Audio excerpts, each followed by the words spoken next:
Deslocar olhares e pensamentos. Tirar do centro o que costuma estar no centro. Nona Mostra Internacional de Teatro de São Paulo. De 1 a 10 de março, uma intensa programação irá ocupar diversos espaços de toda a cidade. Espetáculos nacionais e internacionais, além de atividades reflexivas e pedagógicas. Ingressos e informações pelo site MITsp.org.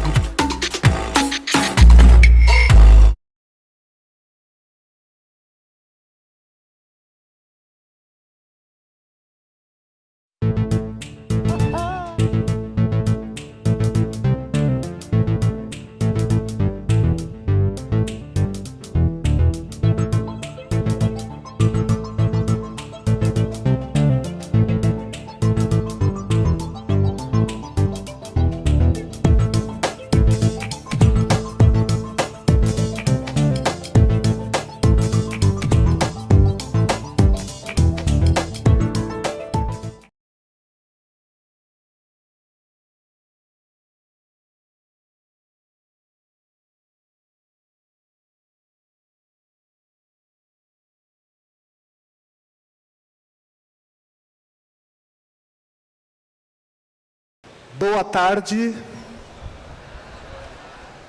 Pessoal animado, hein? Boa tarde. Obrigado. Pessoal, meu nome é Paulo Guirtis, sou coordenador da MIT-BR, da MITsp. Apenas alguns recados. Dentro de instantes, vamos começar o nosso encontro. Esse dia vai ser dividido em alguns momentos. Num primeiro momento, vai ter uma apresentação sobre o nosso convidado. Depois, a aula magna, e na sequência da aula magna, nós teremos um momento de algumas perguntas. Tá? Então, quem quiser ir pensando aí durante a fala, fique à vontade, a gente vai ter um momentinho ali após a aula, a fala, para que vocês possam tirar dúvidas, comentários e tudo mais. Beleza? Então, para dar início à aula e para começar o nosso evento, a nossa querida apresentadora e MC, Roberta Estrela Dalva.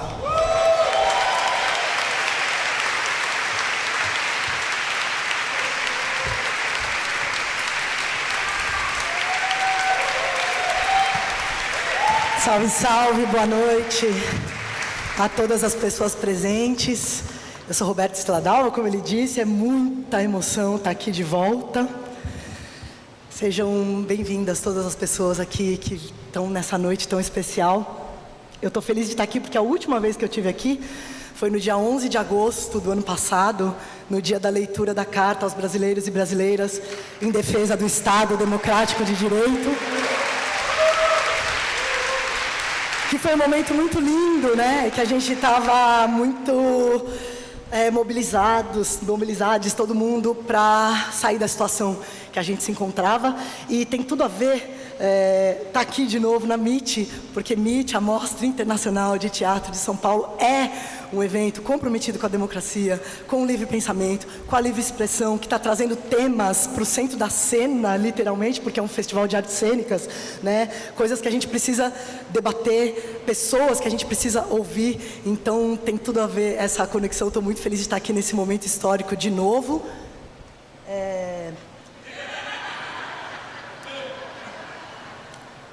Aquela coisa assim atrás, sentindo, sei o que é, não sei o que é, mas porque a gente precisa avançar, né? Como sociedade, a gente só avança com debate, com educação, com arte e a gente, né? Ô, gente, eu ouvi falar que dá para fechar essa cortina, porque o nosso Dom Pedro II, deixa ele descansar lá, né? Vamos avançar, o passado... Vamos fechar o Dom Pedro II aqui, faz favor? Podemos? Vocês apoiam?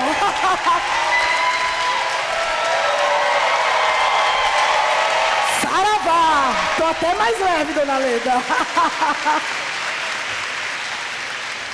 Valeu, Tom. Ufa, agora sim, podemos entrar no assunto, né? Que é justamente apresentar essa pessoa, um dos pensadores mais importantes do nosso tempo, que é o professor Achille Mbembe.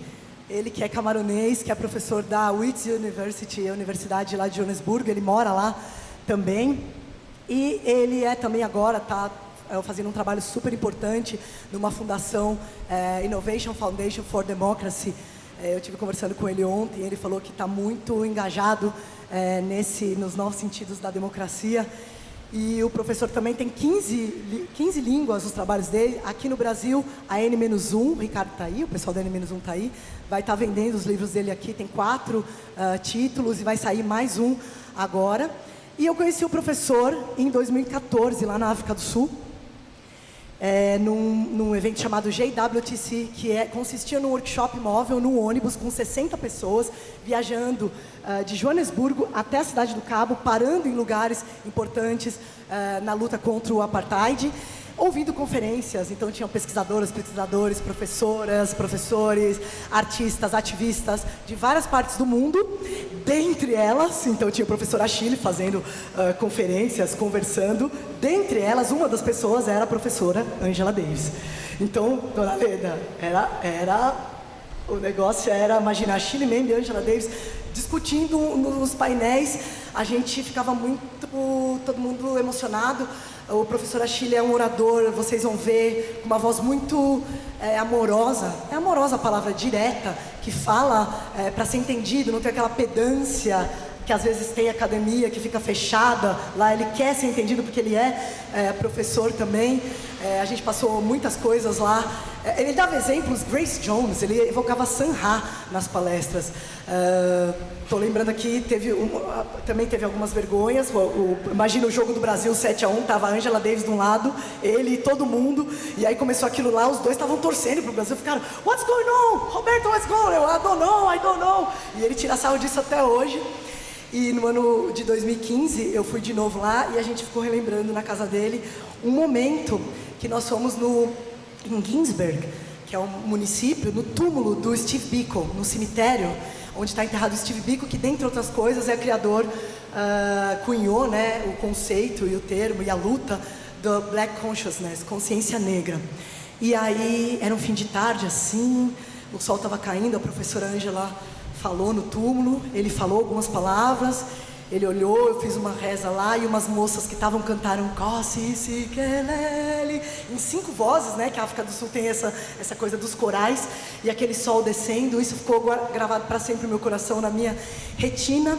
E o que ele falou é que a gente deve louvar, reconhecer quem veio antes, quem deu a vida para que nós pudéssemos estar aqui agora, e que sonhar é uma prática política, né? Então aqui são todas as pessoas sonhadoras também, que numa segunda-feira à noite saem para ouvir uma outra pessoa falar e insistem no teatro, insistem no conhecimento, insistem em ser professores, professoras, professores e tudo mais.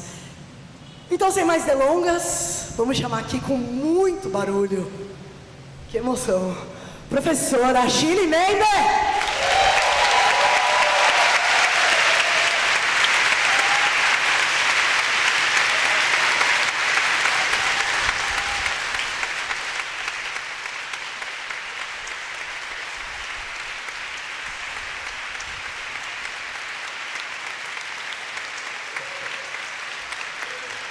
Solta o Achille, Dom Pedro. Pode deixar ele vir. Já foi seu tempo.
Very intimidated, as you can see.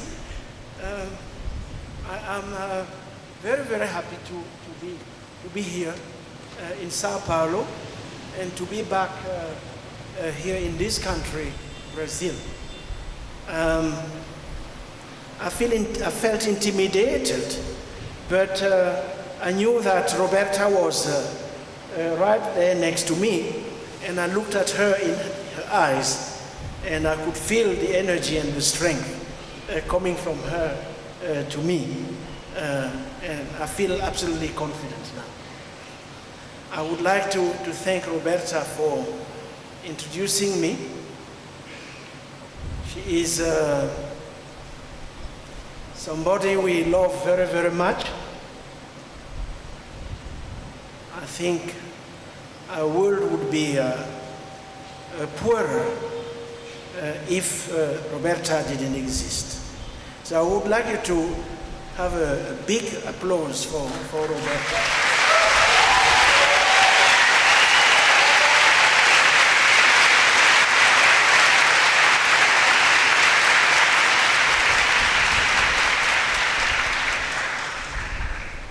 I will keep in my mind forever, as long as I'm alive, the scene she described briefly a moment ago. It was in King Williamstown, in the Eastern Cape, in South Africa. It was late afternoon, and we went to visit the grave of Steve Bantu Biko, who had been savagely killed by the regime of apartheid. I can still see the cemetery. It was below a set of hills, and the sun was going down on the other side of the hill. And we stood there with Angela Davis and Roberta for a few minutes in silence, trying to connect with the spirit of Steve Biko.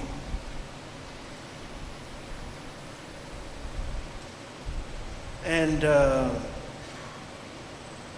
we could sense in our own bodies and our own minds the power of a man who had been brought down by the South African apartheid regime, but whose strength was still with us and is still today with countless people all around the world who are fighting for freedom. So it's a grace for me to be able to recall his name here tonight, and I would like to express my deepest gratitude to Antonio, to Guilherme, to Rachel, to Rafael, to Conrado, and to Natalia, as well as to many other people who, in their various capacities, have made it possible for us to be here tonight. I have to add that I'm always deeply impressed by the quality of the hospitality extended to some of us every time we visit Brazil. And believe me, we do not take it for granted.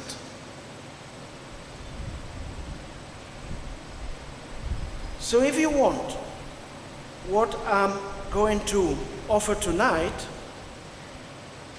is not a lecture per se.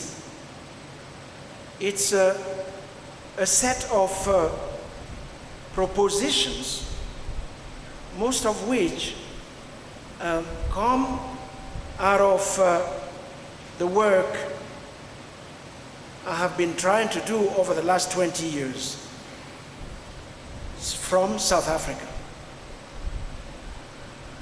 the first proposition I would like to put on the table tonight is pretty simple.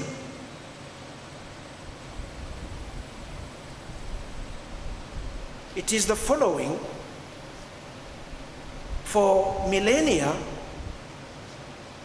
we have inhabited a bifurcated cosmogony.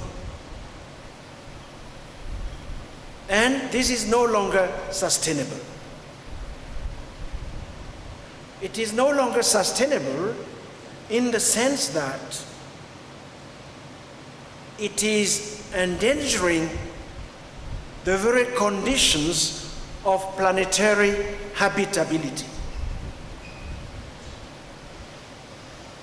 On the one hand, we have strenuously convinced ourselves that there are no boundaries to our human existence. We have convinced ourselves that,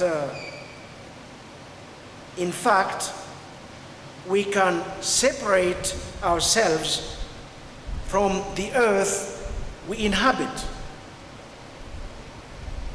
This is one of the reasons why investigation into the possibilities of life elsewhere in the universe has been a key driver of the concept and the practice of utopia, at least since early modern times, I should add, in the West. In other words, we have inherited mostly from the West a cosmogony that has been calling for a redefinition of the human condition. It has been calling for transcending the human condition, indeed for exiting by means of technology the dark prison house of our human body, and for that matter, of the earth itself. This way of inhabiting the world, that is, by attempting to transcend our bodies, is itself based on a number of myths. The first such myth consists in the belief that the development of human culture by means of technology is the same process as biological evolution. And this process cannot be stopped. In other words, technological development is an exponentially inexorable process. It is a process that is akin to biological evolution. According to this narrative, we have moved from an epoch that was dominated by physics and chemistry and was governed by the search for information on atomic structures, to another epoch dominated by biology and the search for information in DNA. From there, such goes the narrative, we graduated to yet another epoch centered around information on neural patterns and the brain itself. Now, we are supposedly transiting to yet another epoch centered around information in hardware and software designs. And this new epoch of software designs is, we are told again, but a prelude to the merger of technology and artificial and human intelligence. It will open up to a new historical epoch when the universe will become saturated with intelligent processes and predominantly non-biological knowledge. Such goes the story. It is a dominant story which is translated in countless versions, including in popular culture. And of course, many have commented on the political implications of this desire to enhance the human being by means of technology. First, they have commented on the extent to which such a narrative gives primacy to technology, here taken as the motor of human history. Second, they have commented on the extent to which it is premised on the separation between nature and culture. That separation between nature and culture is nowadays, let's say, deeply put into question. Third, many have commented on the extent to which this myth rests on a concept of freedom as the capacity to break our confinement to planet Earth, capacity to detach ourselves from the physical wetware of the body, to leave behind the boundaries of our own planet. History, we are thus led to believe, is the ascending movement away from an earthbound humanity. So if you want, this is the first dimension of the bifurcated cosmology I'm talking about, which, as I have argued, is no longer sustainable. Let me now move to the second dimension of this cosmogony.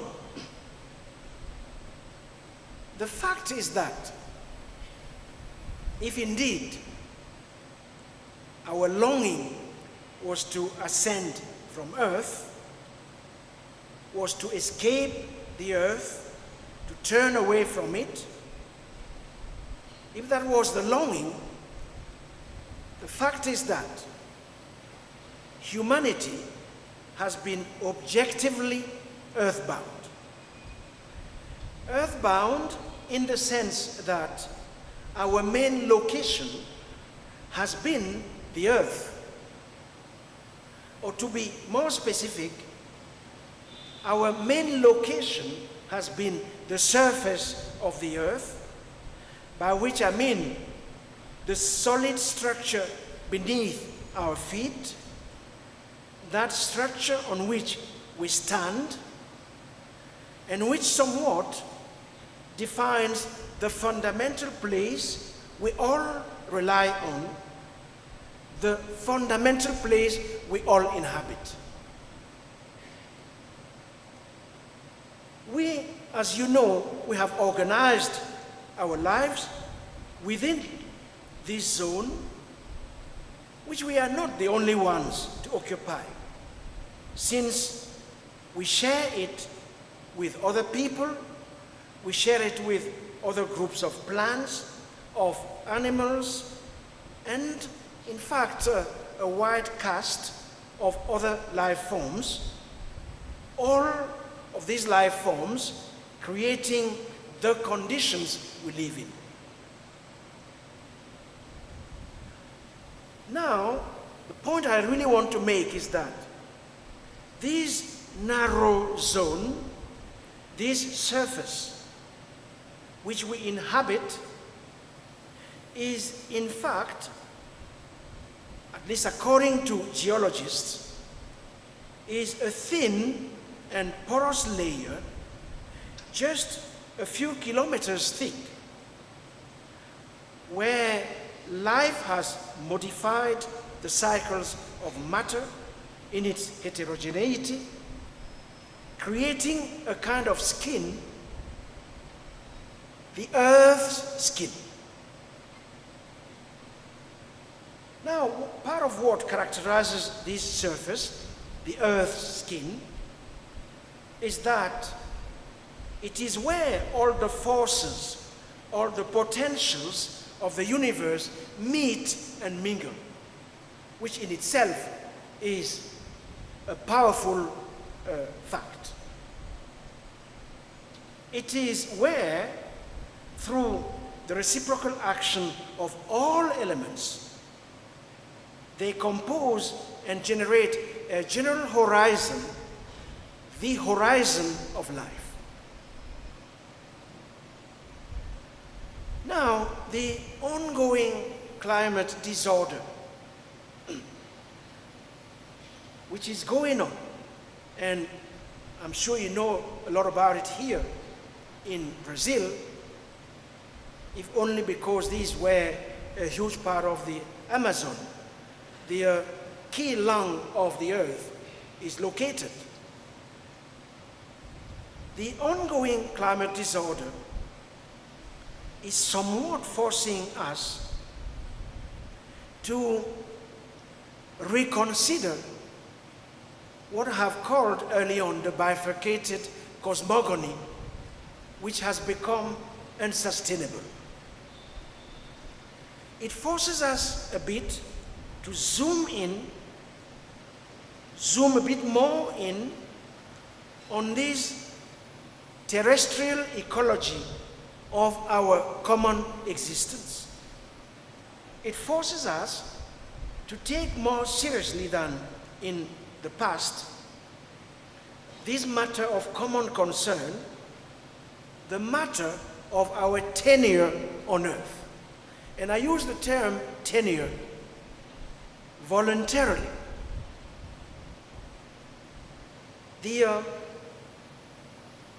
What is specific to a tenure is that it has a beginning and has an end. And I talk about our tenure on Earth in order to highlight the fact that we are all, in fact, passers-by on Earth. It doesn't belong to us. We cannot really own it in the classical sense of property ownership. We can only sojourn on it and exit when our time comes. So part of what characterizes our condition is that it's a condition of passers-by. So the ongoing climate disorder is forcing us to take seriously the issues I'm talking about now. Numerous factors are forcing us to rethink the nature of our ecological relations and to look into the multiple tangles that enable the sustenance of life on Earth, let's say the matter of our planet's habitability. So, the argument I would like to make tonight is pretty straightforward. Democracy should be considered one such tangle, without which we imperil the conditions of planetary habitability. Democracy, provided, of course, that we take it, democracy, to be more than a technology of government, and rather a community of life. So that's one proposal of a definition of democracy. What is it if not a community of life? What should it be if not a community of life in the sense I have tried to develop it, encompassing humans, non-humans, encompassing the totality of the creation. So what I'm suggesting is that we interrogate democracy from the perspective of the earth, and we interrogate the earth from the perspective of democracy, both democracy and the earth understood as one and the same name for a community of life. This intuition, because that is what it is, I draw it not from the inheritance of Western thought, I draw it from a careful consideration of old African cosmogonies, from a different archive, if you wish. And that archive tells us a number of truths I would now like to share with you. That archive tells us, for instance, that not only is every form of life, human and non-human, not only is every form of life ecological across scales, life on Earth, just like democracy, is our last utopia. Of late, of course, we have come to the realization that everything that concerns us resides in this minuscule zone I was talking about a moment ago. The fragility of this zone and its reactivity to human actions have also become the central topics of multidisciplinary research around the disputed concept of the Anthropocene. And what the Anthropocene has shown is the sensitivity of Earth systems to human actions. So, the bifurcated cosmogony I've been speaking about, as you can sense, is very different from the systems of thought we find in the African archive, which I would like to highlight tonight. What these archives, these systems of thought, do offer is, in fact, a pathway to inhabiting the earth, a pathway which is built around three key propositions.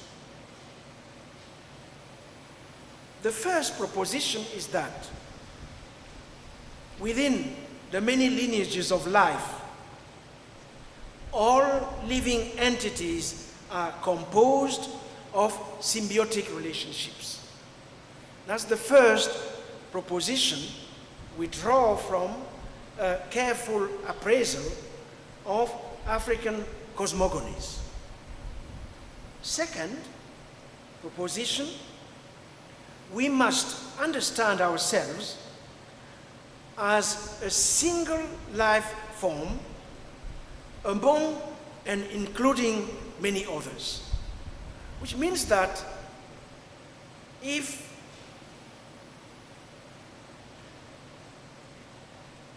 now there are so many names.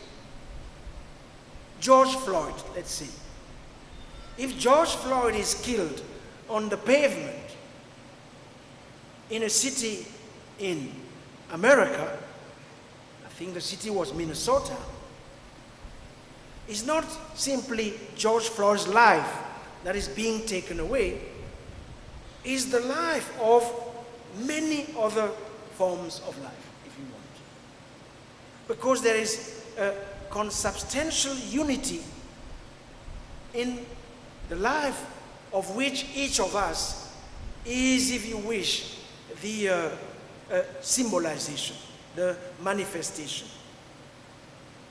The third key proposition I draw from old African cosmogonies is that we do not and cannot exist independently from these other life forms with which we are also in existential dependence.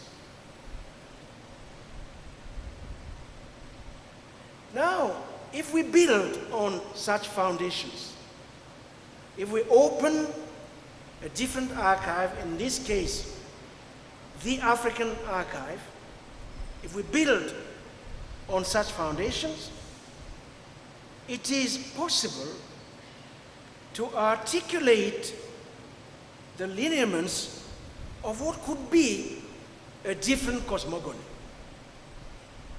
A different cosmogony that would help us, on the one hand, to re-enchant democracy, and on the other hand, to work in the direction of reproducing the conditions of life on Earth, since that is what is being threatened precisely by the climatic disorder I have alluded to. Which allows me then to argue that the future of humanity, our future, is not only firmly tied to the Earth, it might also be firmly tied to democracy in the way in which I've just described it as a community of life. And I think that the time has come to take seriously the proposition that the Earth is the last and only refuge for the human species. This being the case, what is called upon us is a change of cosmogony. So I wanted to share with you this first set of observations or intuitions, I have called them. And I hope that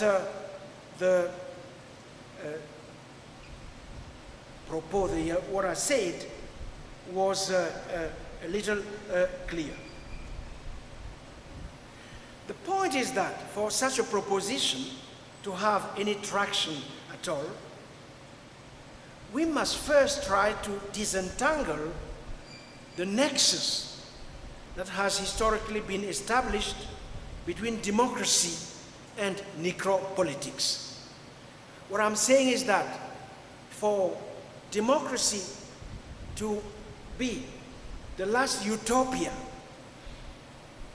the condition of our survival on Earth, and the condition of the survival of the Earth itself, for democracy to play such a role, such a function,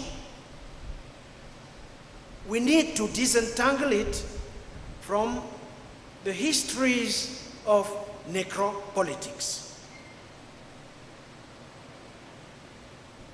Now let me say one or two things about the concept of necropolitics.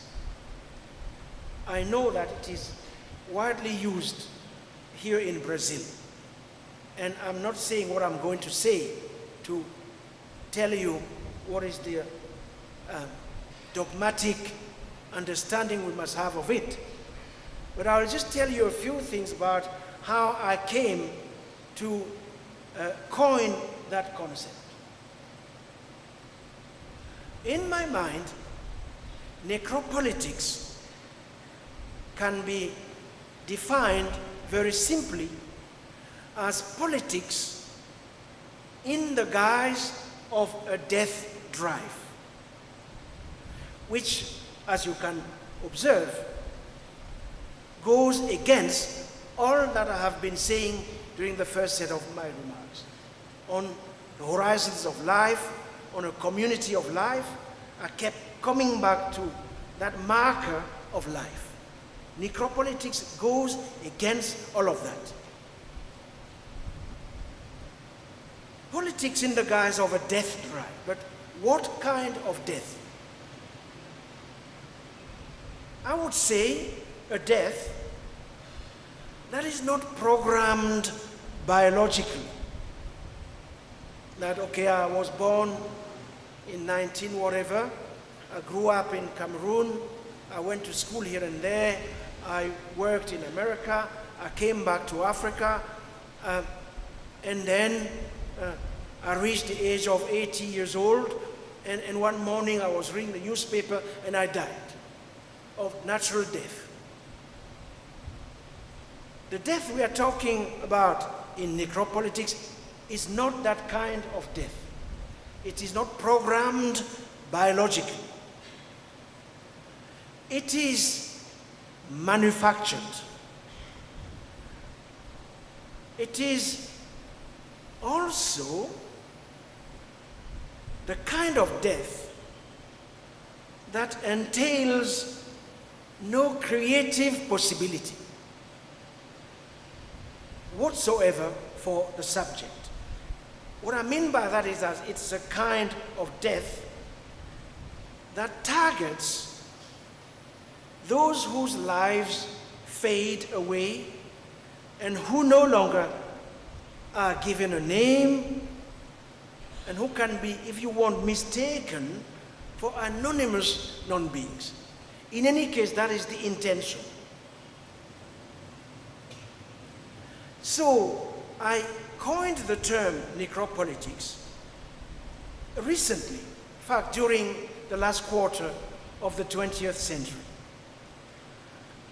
This was in the midst of the so-called War on Terror, a year or two after 9/11, when the United States decided to enter into the cycle of a war without end against an enemy who was defined as inhuman and as set against civilization.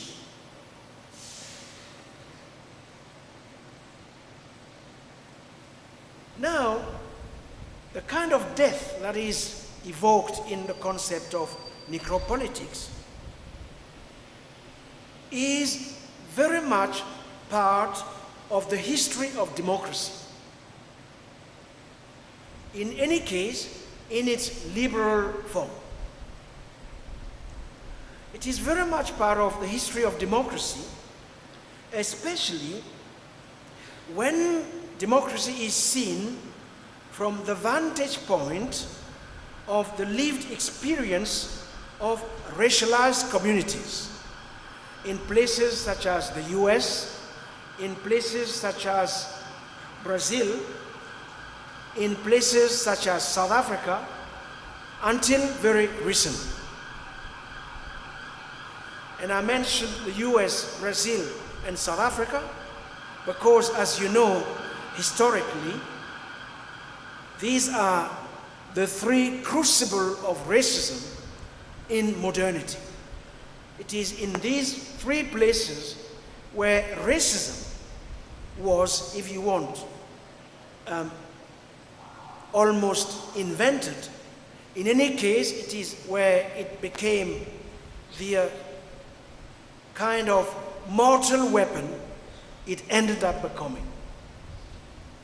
Now, of course, because of the power the United States has in terms of global cultural, intellectual politics, the US has become like the paradigm of all that is racism, at the exclusion somewhat of the Brazilian experience and the South African experience, which means that if we really want to, in the future, develop a proper global dialogue around racism and race, the fact of race in the modern world, we will have to bring back into the discussion, the fold, the South African and the Brazilian experience. But that's a parenthesis. Now, what I really want to say is that necropolitics, it is spoken about when you read carefully the work of black radical thinkers, many of whom have devoted countless texts to the connection between democracy, colonialism, and fascism. And I would like to say a few words about that, because the question of what relationship does exist, existed in history and does exist today between democracy, colonialism, and fascism, that discussion is absolutely topical, is of actuality. So let me give you 4 examples of black radical thinkers who did address this issue. The first was probably W.E.B. Du Bois. W.E.B. Du Bois is writing in 1935.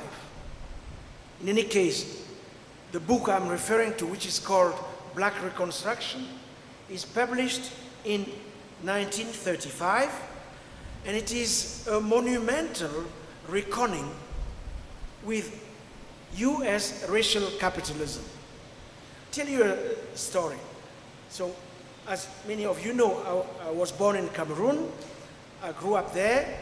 I went to study in Paris. And after my PhD in Paris, I found a job in New York. The first job I ever had was in New York. And I arrived in New York. I had never imagined that I would end up in America.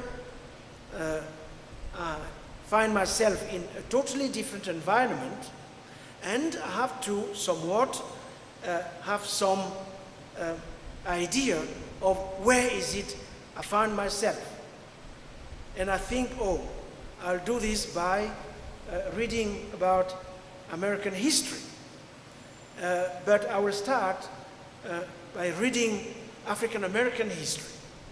And I go to the bookstore. It was not far from where I lived, and I walk through the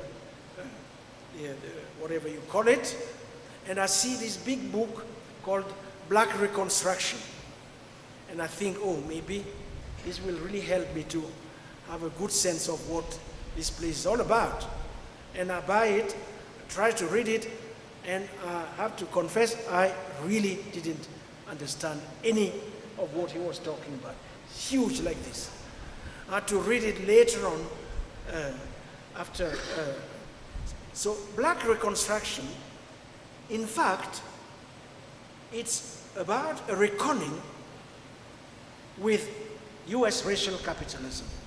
It's dealing with the experience of something we can call racialized rightlessness, the absence of rights, the ontological absence of rights, rightlessness. Rightlessness within a liberal democracy. And Du Bois, in that big book, shows, in fact, how a para-fascist state and a white supremacist democracy, of course, have very different mechanisms of power. And yet, the difference between them is murky for those racially cast outside its frame. That if you are black in America, the distinction between liberal democracy and a para-fascist state is not that clear-cut. It's very murky. And what Du Bois does in the book is to show how, in the aftermath of Reconstruction, meaning when blacks in America were freed from bondage, began to participate in the politics of the US, especially in the South, what he shows is the process by which these newly acquired rights were systematically and progressively taken aback once again by the structures of white supremacy, which therefore undertook to somewhat neutralize the kind of democratic sphere that had been gained in the aftermath of the Civil War. That liberal democracy, Du Bois shows, is capable, it has something in it which allows it, under certain circumstances, to undergo a reversal, to hollow itself out, and that this hollowing out of itself, usually is played out around the calculus of race. So, a democracy that is not able to solve the problem of race and of racism cannot be a substantive democracy.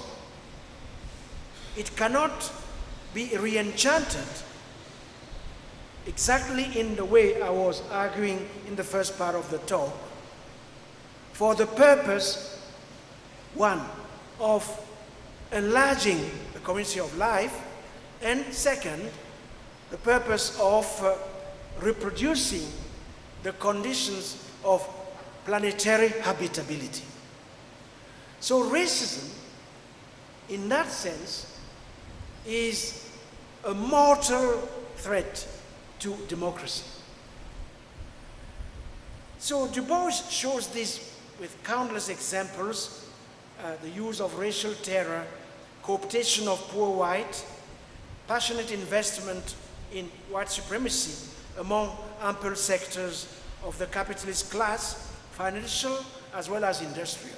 You can read it, you will somewhat understand why it is that, let's say, democracy has to be disentangled from necropolitics.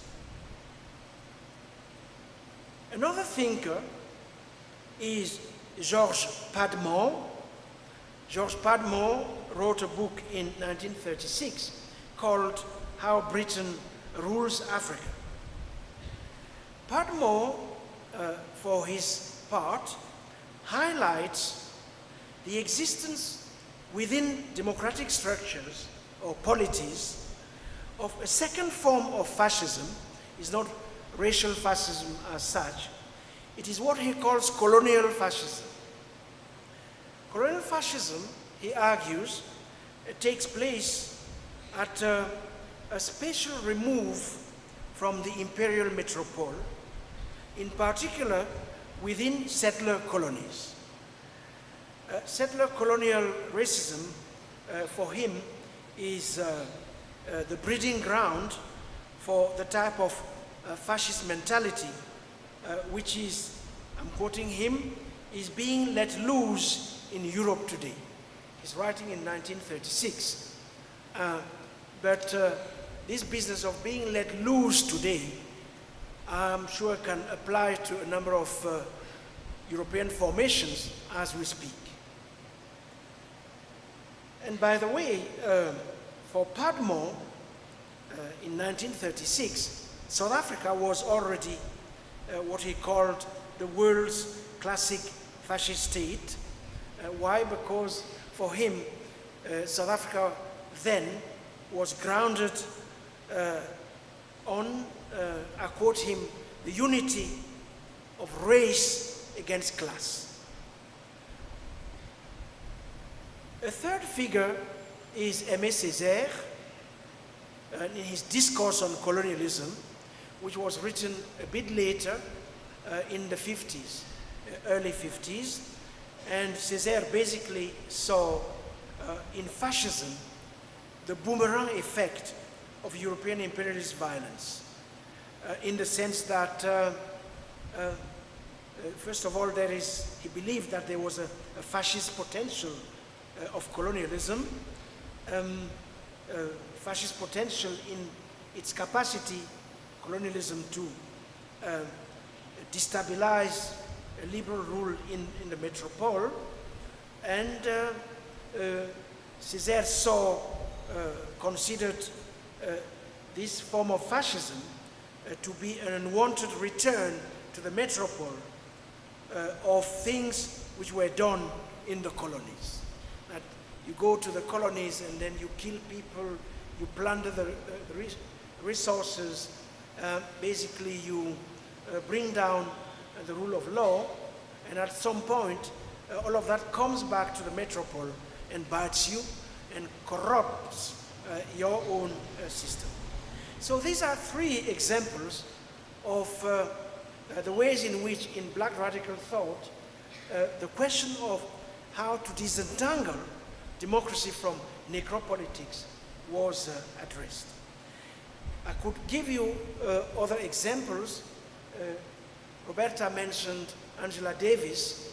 Angela Davis is one of those, indeed, who, from the 70s on, reignites the debate on the relationship between democracy and fascism, in collaboration with George Jackson in his very important book, Blood in My Eye. And both of them, George Jackson and Angela, theorized fascism from the direct experience of the violent nexus between the carceral state and racial capitalism. You know very well, what the situation is in America, where black people, although they only form between 12 and 12.5% of the population, are overrepresented in the prison complex. Lots of works have been done to that effect by Ruth Gilmore and many others. So why is it that I'm telling you about all of this? I'm telling you about all of this, let's say, because I want to draw two propositions before I move to the next and final step of my presentation. First of all, I want to argue that when we take seriously what most of these thinkers tell us, it becomes very clear, first of all, the extent to which the colonial enterprise, every colonial enterprise, in particular settler colonialism, the extent to which it is underpinned somewhere by a genocidal impulse. One important thinker who wrote about the genocidal impulse, which is at the core of settler colonialism, is Hannah Arendt.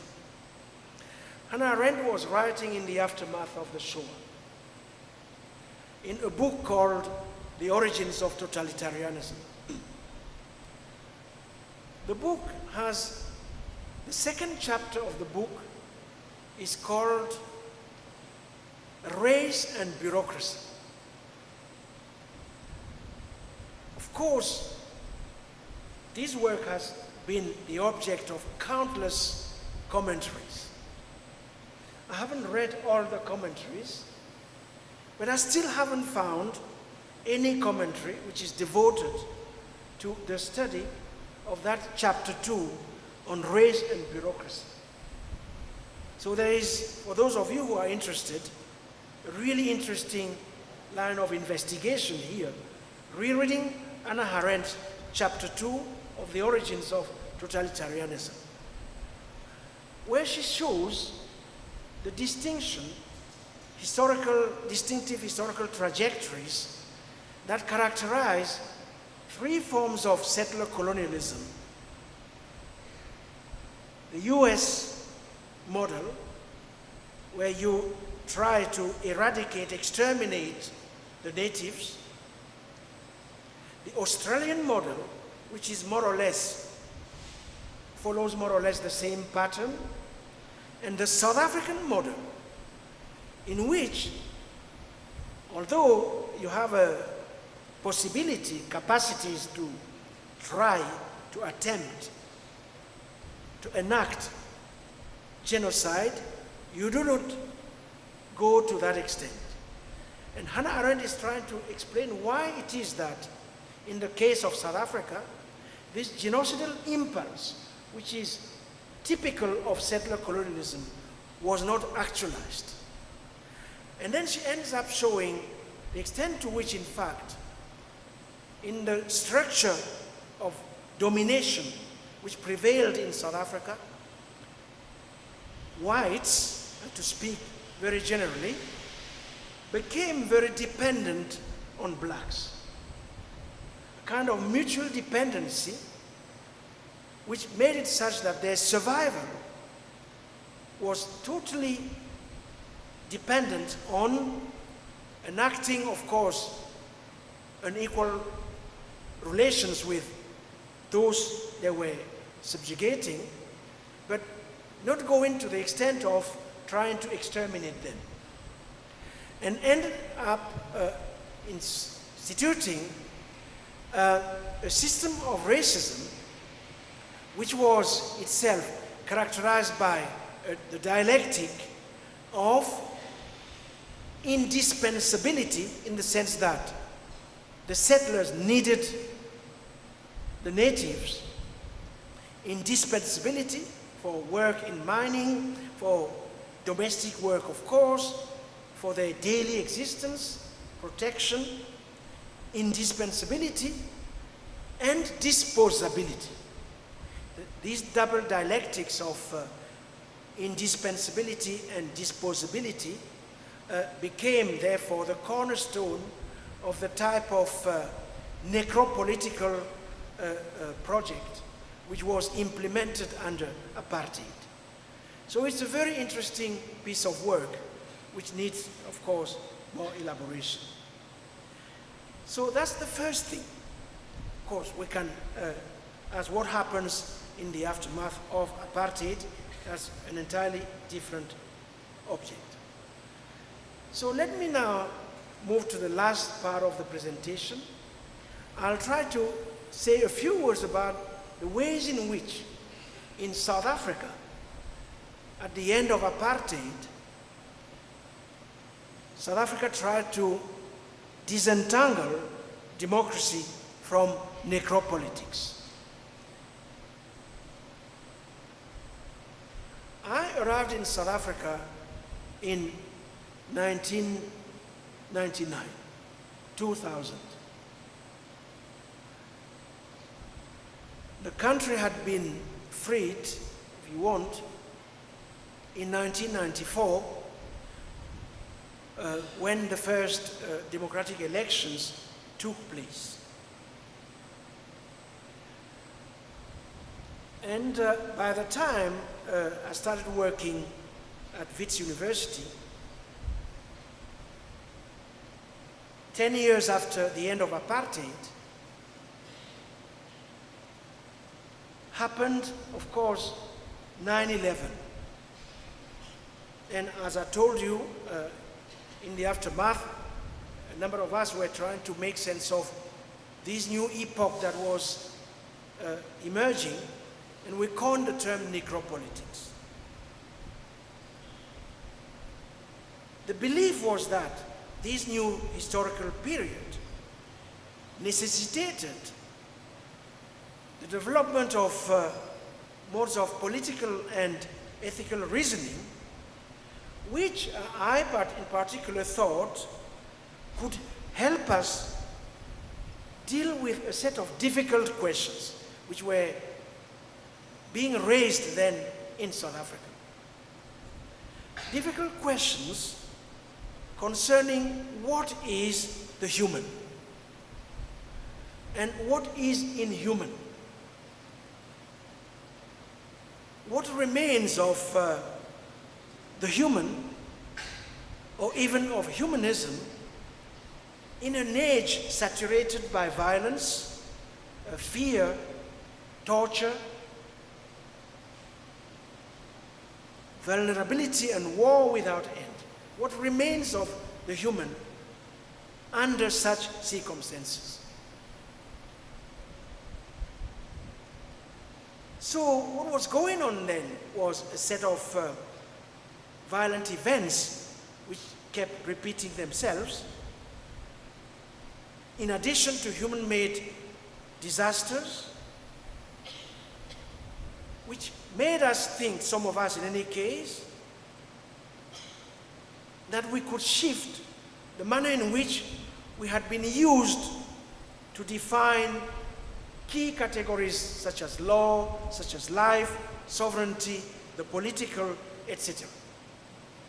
So when you read the piece, Necropolitics, the first part of the piece is devoted to a long excursion on how it is that in classical political philosophy in the West, these questions have been dealt with by authors such as Hegel, people like Foucault, people like Bataille, Agamben, etc.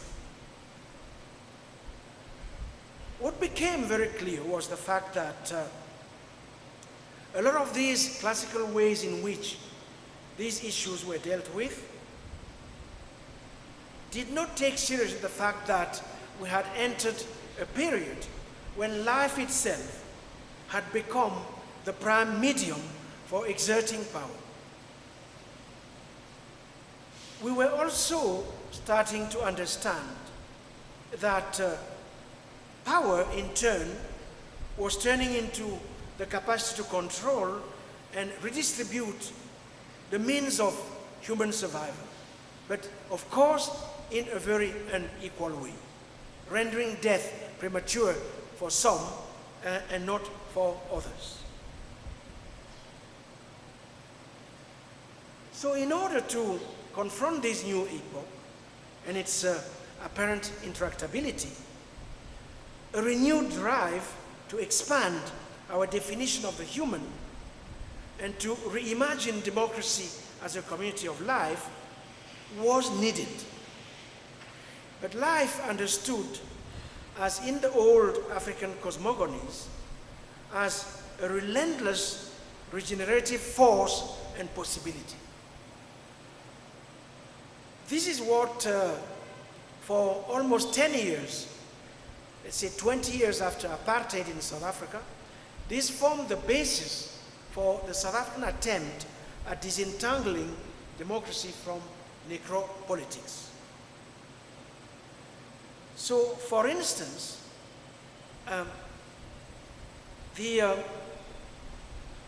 what South Africans did was that they adopted a constitution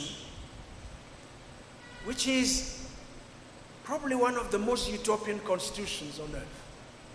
When you read the South African Constitution, it is absolutely peculiar in the sense that it is trying to put forward a kind of affirmative politics in lieu, of course, of the politics of destruction of the years of racial segregation, a kind of affirmative politics which requires the production of social horizons of hope. Hope is a key political category in the South African Constitution. So hope not just as a pious way of dreaming, but as a concrete political commitment, not only to care where carelessness was the norm, but also to repair that which has been damaged, beginning with the body.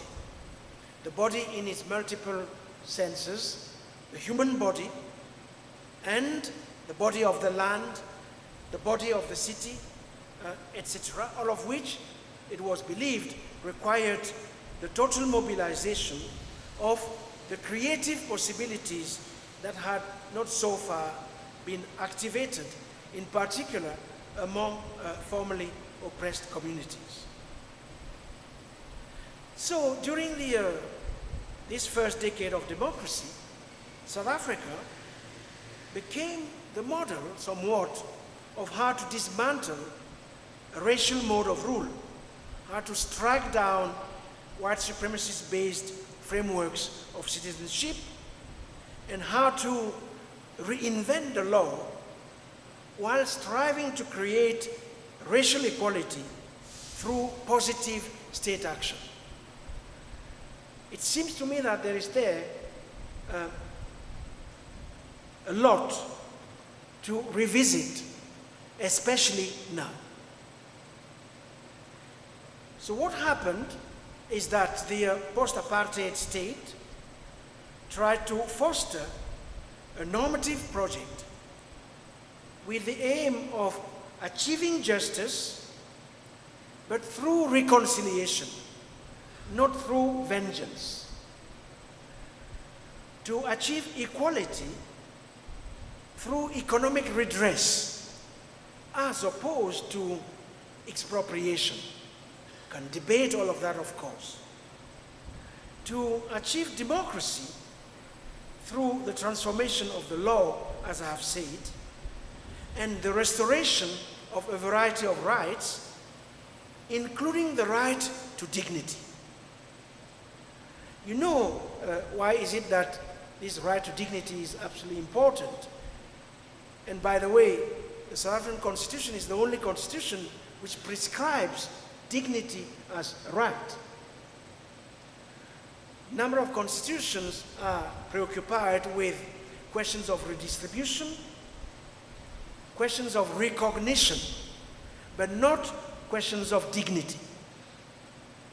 So dignity here became a cornerstone for the kind of trajectory I was talking about, because underpinning the Constitution, of course, was the hope that after centuries of attempt by white power to contain blacks, South Africa could become like the speech act of a certain way of being in common, rather than side by side, which is the very definition of apartheid, being side by side and being in common. It seems to me that there is here a clear attempt at disentangling democracy from necropolitics. I'm not arguing that it is totally successful, but I'm saying that in the world we live in today, which is characterized by the acceleration of various forms of brutalism, a world in which we are witnessing the re-emergence of wars of extermination, a world in which the technological escalation that we are seeing is trying to turn life itself into a commodity.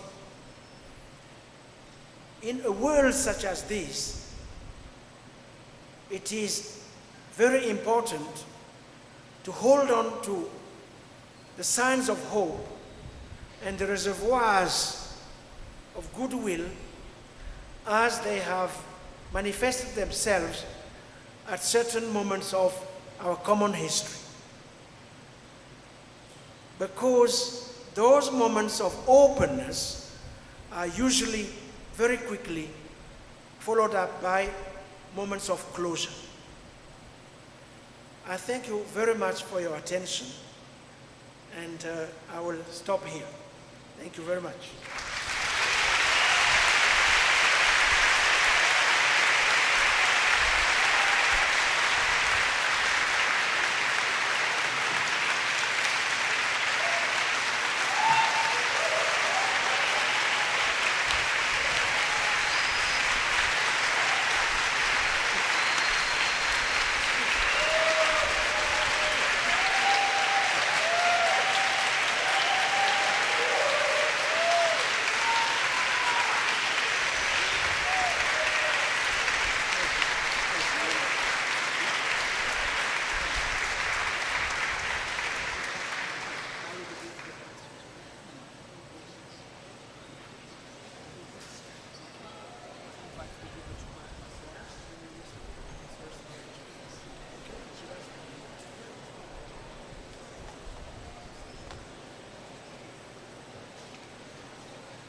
Muito bem.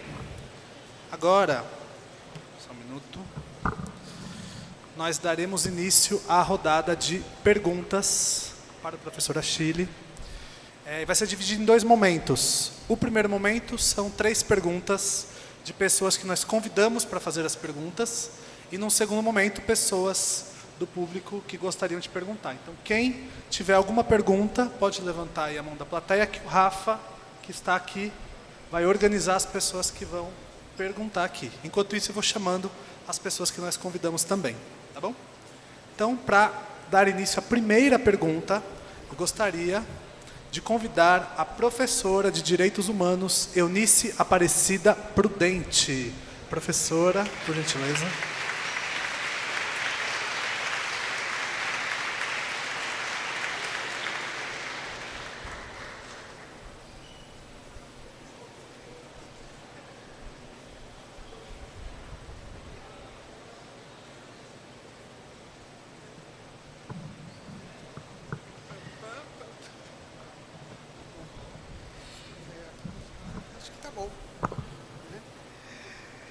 Prezadas pessoas, é um momento muito importante para todos nós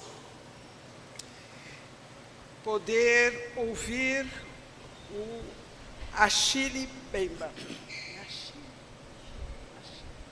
Eu falava Achille. Achille Mbembe, né? Congratulations. Né? Nossos sinceros agradecimentos por você existir, e você poderia, com todo o seu conhecimento e esse talento, né, essa vocação de filósofo, de pensador, poderia cuidar de outros assuntos, mas voltou-se para a questão da democracia, para a questão de nós, os subalternizados no sul do mundo, principalmente nós aqui no Brasil.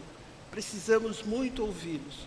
Saiba, meu caro Mbembe, que Nelson Mandela, Steve Biko, Achille Mbembe são os 3 personagens importantes sul-africanos que nós, sul-americanos, conhecemos.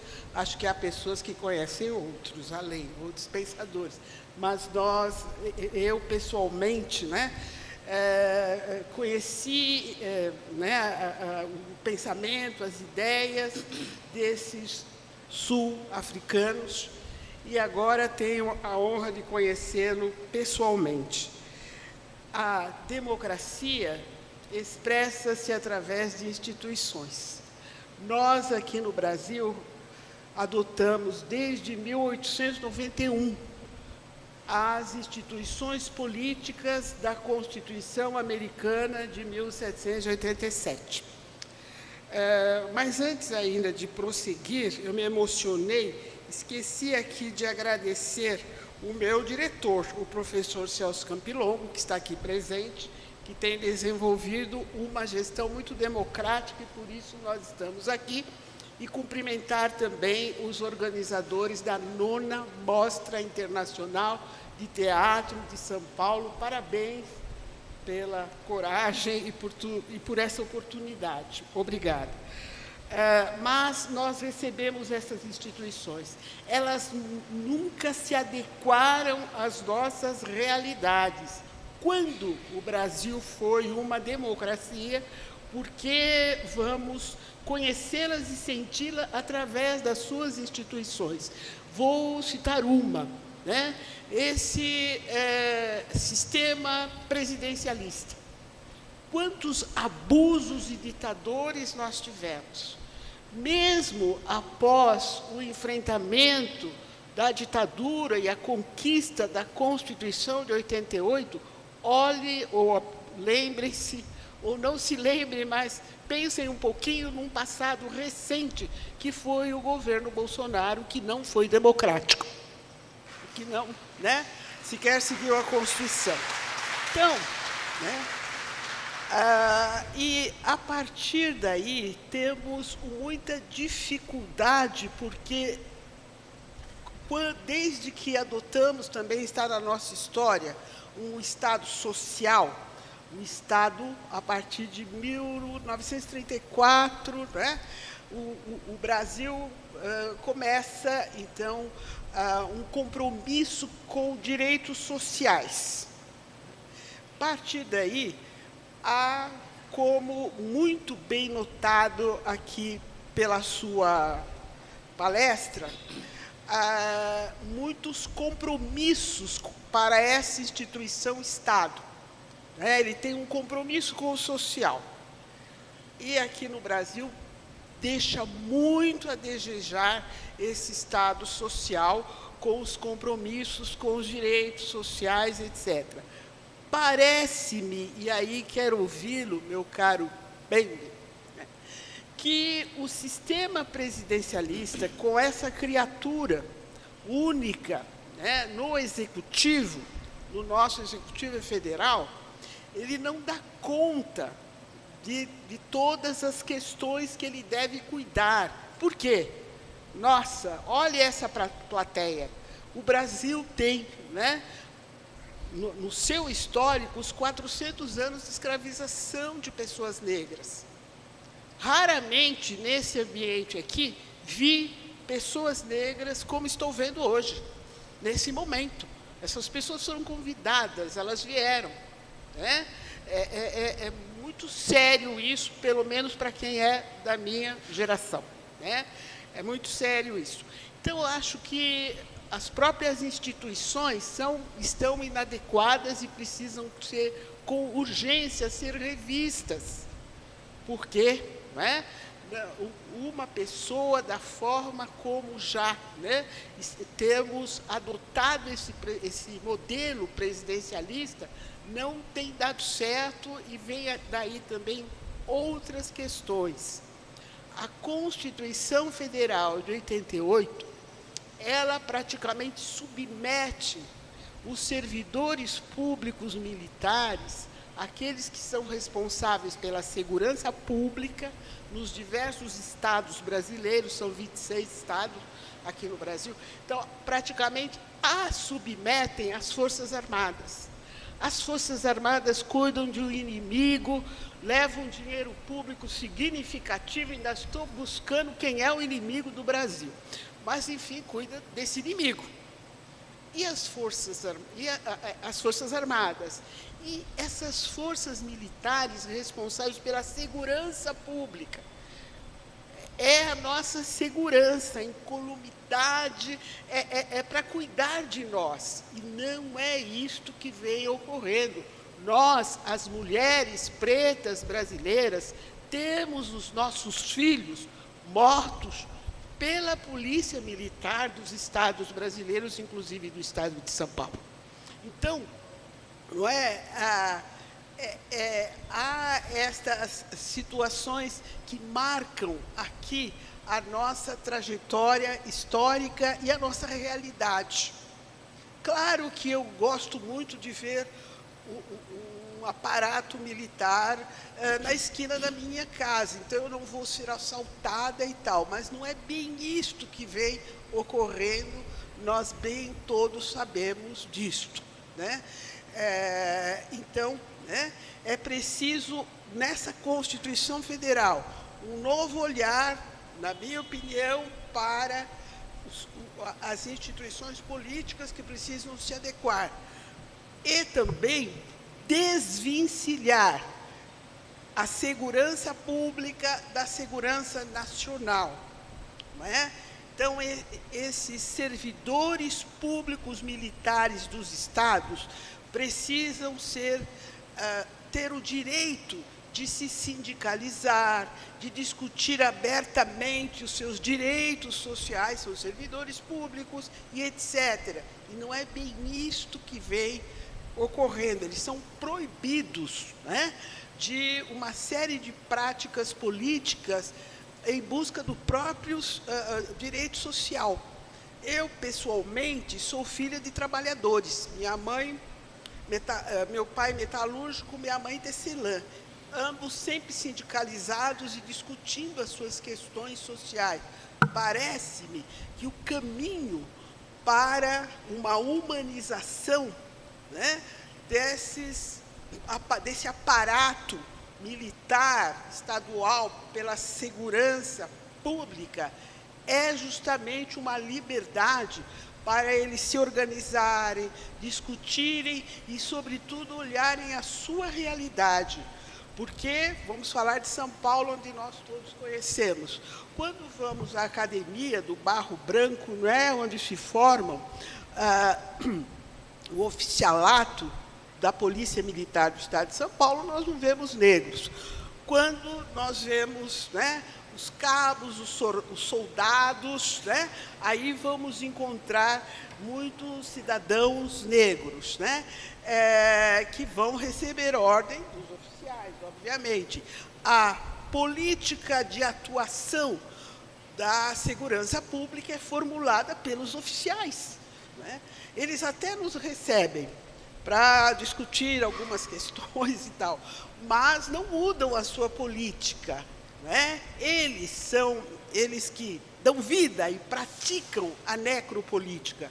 Acho que a necropolítica tem, conforme aprendi de todas as suas lições, meu caro Mbembe, né? Ela tem notivas e muitas facetas graves que matam, mas principalmente via os órgãos de segurança pública. Daí, nessa oportunidade ímpar, eu querer ouvi-lo, peço desculpas por falar muito, mas nos meus estudos sobre o Estado, a presença, a ação do filósofo, do pensador, é determinante para foi determinante para todas as civilizações e é para esta também, como nós todos mesmo estamos aqui observando, etc. Muito obrigada.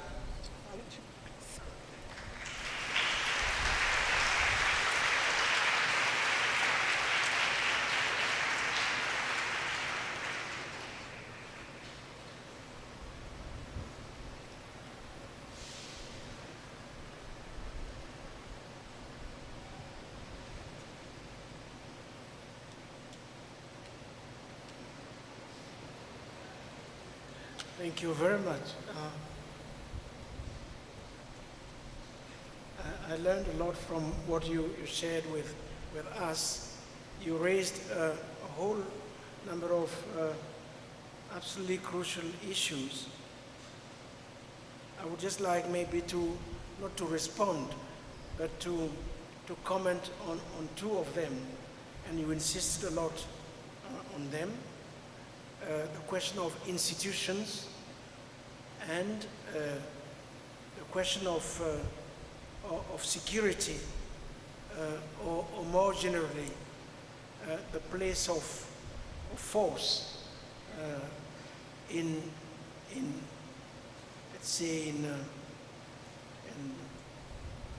the structures of common life. You are right to highlight the quandary many societies find themselves when they inherit institutions whose origin is not very clear, and whose purpose is even less clear. I'm sorry to bring back the case of South Africa here, but this question of institutional reform and reinvention was absolutely key during the transition from the apartheid regime to the new dispensation. Why? Partly because a number of institutions born in a certain age at some point lose a sense of their purpose and begin to operate, so to say, in the void for the sake of their own reproduction. Such institutions have to be decommissioned, especially if they cannot, in the case of South Africa, if they cannot be decolonized. Over the last 6 to 7 years, the question of decolonizing the institutions has been at the heart of new social movements, spearheaded most of the times by students. And when we say institutions, we have in mind including universities, armed forces, banks, trade unions, etc. And when in South Africa over the last few years, the question of decolonizing institutions such as universities was put on the table, this meant, for instance, reforming the curriculum, the content of that which is taught and that which is learned. It meant revisiting, for instance, the architecture of universities. What kinds of buildings are we inhabiting? For whom were they made? It meant rendering those institutions hospitable. Since, for instance, the university, in theory, should be a space of radical hospitality, should be opened to all. So are we building institutions that are open to all, in which everyone has a place, or institutions in charge, in fact, of selecting, of resegregating, and of excluding? It meant, for instance, how it is that in the imagery we have at the university, is it that we can recognize each other in the portraits that are exhibited? I understand that Roberta did hide somebody behind the red curtain.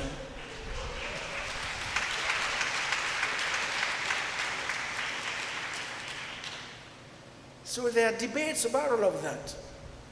Should we hide him, or should we let him see what is actually happening?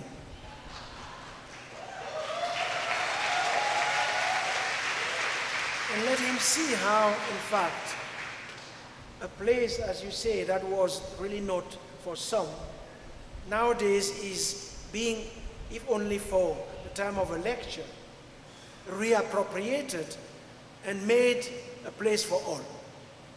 And he witnesses that. So you're absolutely right, but now we have to have a theory of institutions which goes beyond, let's say, the questions of just sheer procedures. We have to interrogate the content of institutions and their functions. What are they for? The same goes for the military and the police in particular. And we know very well how, especially in those crucibles of racism we have been talking about tonight, the extent to which certain bodies are made to either never appear in the public sphere or to only appear in the public sphere under certain conditions. And we know very well how in the world, as we speak right now, industries of so-called security, the whole question of securitization is saturating all discourses on freedom, and the kind of Faustian pact we are called upon to enter, which tells us, okay, you give us your freedom in exchange for your security. And we know also very well how techniques experimented in the theaters of war, in particular in the Middle East, in places such as Afghanistan, Iraq, and so forth and so on, how those techniques and those weapons are being recycled in order to create terror in the peripheral marginal communities at the center of the world, which is the case, for instance, in America. And you are telling us it's more or less the case here in Brazil too. We thank God it's not exactly the case in South Africa. But we have a number of studies, for instance, when we talk about the police. Detentions, arrests, and fining, whole economy of people being fined in Detroit, in Chicago, in neighborhoods in New York, how all of that, in fact, partakes of the kinds of vigilantism which Du Bois describes in his Black Reconstruction, which emerged in the aftermath of the Civil War, when the idea of having black people walk free became a scandal, because black people in the historical structures of racist societies cannot be allowed to walk free. They have to walk in chains. So we have all of those things which are not exactly what they used to be, but are mutating, undergoing all kinds of metamorphoses, all of this in the name of security, as if there was a form of life in which risk didn't exist. So the mirage is that we will abolish risk, but in order to do so, you give us your freedom, and we'll give you security. So it seems to me, what you are talking about, it takes a specific form here, but it's a general trend in which we are seeing in most places in the world today the emergence of a humanity in a cage, a humanity enclosed with, for instance, you didn't mention it, but the practices of borderization, where the border, the institution of the border, is no longer just a demarcation line which separates distinct sovereign entities, how it is becoming, in fact, the proper name of the organized violence that underlies contemporary capitalism. So, thank you for the thought, the food for thought you gave us, and that's my way somewhat of thanking you with those short comments. Thank you.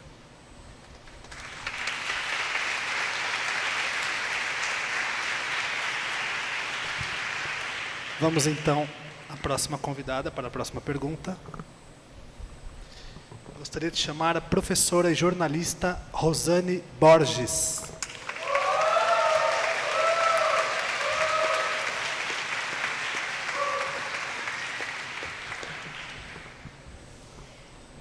Tá ótimo. Boa noite a todas, todos e todes. Eu estou muito nervosa, porque desde ontem, né, quando a gente recebeu o Achille Mbembe ontem em minha casa, foi uma experiência, a gente ainda passou o impacto assim, de mais de 20 horas, de uma interlocução com, mais do que um intelectual, um filósofo, um cientista político, um historiador, um grande homem, né? Ontem, o Achille Mbembe, na intimidade da minha casa, se mostrou muito atento, um conselheiro, um pai para as mais novas, um irmão mais velho, né? Ele poderia ser o nosso vizinho, a gente saiu assim, nossa, é o brother, né? Poderia ser o nosso vizinho. E hoje, te escutar já nesse espaço formal, Achille, desde ontem que a gente ficou assim matutando várias coisas em relação à informalidade que foi a nossa conversa e que você nos traz hoje, né? Há um debate, né? Não precisamos viver em março para saber que há um debate que diz que o mundo colapsou, todo mundo, né? Nós não estamos vivendo nesse mundo, e um dos motivos é o déficit democrático.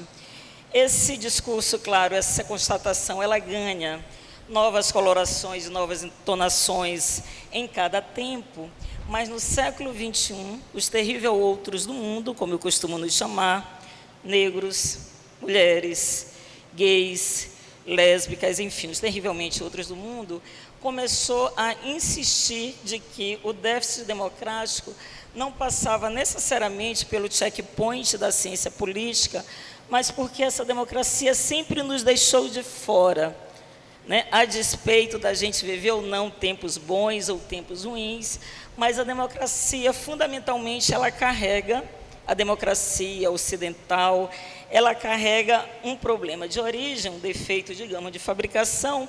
Lembremos da democracia grega, que mulheres não podiam falar, o escravizado não podia falar, crianças não podiam falar, e essa democracia, que em um certo momento ela foi muito paparicada pelo Ocidente, ela foi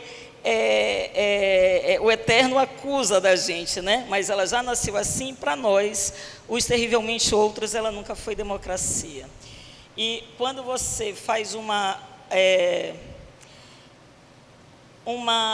associação, né, da democracia e da gente ouvir as cosmologias, ouvir e pensar e escutar o que já vem sendo experimentado pelo sul global, pelos terrivelmente outros do mundo, isso cai para a gente como um meteoro, não pela novidade do seu diagnóstico, mas como você articula um pensamento capaz de ser a um só tempo epistemológico. A gente está numa casa em que as epistemologias do direito também sempre nos deixaram de fora, porque negros não foram humanos e, portanto, humanos não eram sujeitas e sujeitos de direito. E aí eu acho que pensar hoje, o que você nos traz de radicalidade para pensar o planeta, é também uma forma, como você diz, né? Você não é adepto da colapsologia, mas você está pensando como é reparar esse tecido. Só que quando você avalia esse tecido, que foi muito construído, o meu amigo Eugênio está ali, a gente fala muito do lixo ocidental, né, Eugênio? Você aponta muito desse lixo ocidental e nos possibilita pensar que outro manto do mundo. Eu gosto muito da Remédios Varo, uma pintora que tem um quadro chamado Manto do Mundo. E no livro que eu estou escrevendo, eu falo, é preciso, os terrivelmente outros do mundo estão construindo outro manto para esse mundo, mas não um manto só para a gente, é um manto que recobre, inclusive, os hegemônicos, o que a gente aponta, quando a gente disse, por exemplo, em 2015, que nós viveríamos tempos ruins, o que parte da sociedade brasileira, inclusive a esquerda dita progressista, nos disse: vocês estão loucas. O que vai acontecer com a Dilma Rousseff é que ela não vai governar, vai ter pauta-bomba, mas ela não sofrerá um impeachment. Mulheres negras, naquele momento, foram fenômenos de evidência, não porque nós somos as pessoas mais inteligentes, eu até acho que entre nós tem algumas pessoas muito iluminadas na negritude, né? Mas porque nós somos habitantes da borda do mundo. E há uma frase que diz que os habitantes da borda do mundo vêm primeiro. Os habitantes da borda do mundo veem coisas inimagináveis, exatamente por serem habitantes da borda do mundo. E, na verdade, a minha pergunta é mais um comentário, eu gostaria E aí eu vejo que você, como um homem que é da borda do mundo, que poderia estar na Europa, em qualquer universidade europeia, em qualquer universidade estadunidense, você de África, você irradia, você perturba o mundo e nos diz, é possível sim construir esse outro manto. Então, eu só tenho a agradecer pela sua radicalidade em ser humanista, a despeito das críticas que a gente faz a esse termo, humanidade humanista, mas você reposiciona e nos dá força e nos ensina que se um pensamento, uma teoria, ela pode até ser muito bem organizada do ponto de vista das epistemologias, mas ela não vibrará se as cordas éticas e amorosas não vieram juntas. Ontem você nos deu essa lição no espaço doméstico e hoje você reafirma, e a gente só agradece por você ser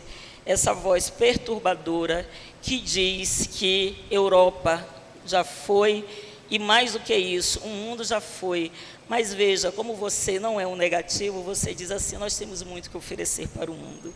Então, é bom te ouvir, e ao ouvir, a gente pode pensar assim, ou por que nós não escutamos os povos originários? A gente esperou a pandemia, a gente continua não ouvindo. Quando eles dizem, é preciso que a gente tenha uma outra relação com a biosfera, a gente não continua ouvindo os povos quilombolas. E a sua conferência hoje é mais do que uma palestra, eu acho que é uma convocatória amorosa para a gente, a partir desse lugar, desse território, chamado universidade, chamado Faculdade de Direito da USP, a gente possa te ouvir, assim como a gente ouviu George Floyd. O problema foi o que a gente fez com a escuta de um homem que disse que não podia respirar. A gente já tem a resposta, e a resposta é muito triste, e a gente espera que a sua voz seja ouvida no sentido mais radical, a escuta como decisão política. Muitíssimo obrigada, Achille Mbembe, pela sua existência.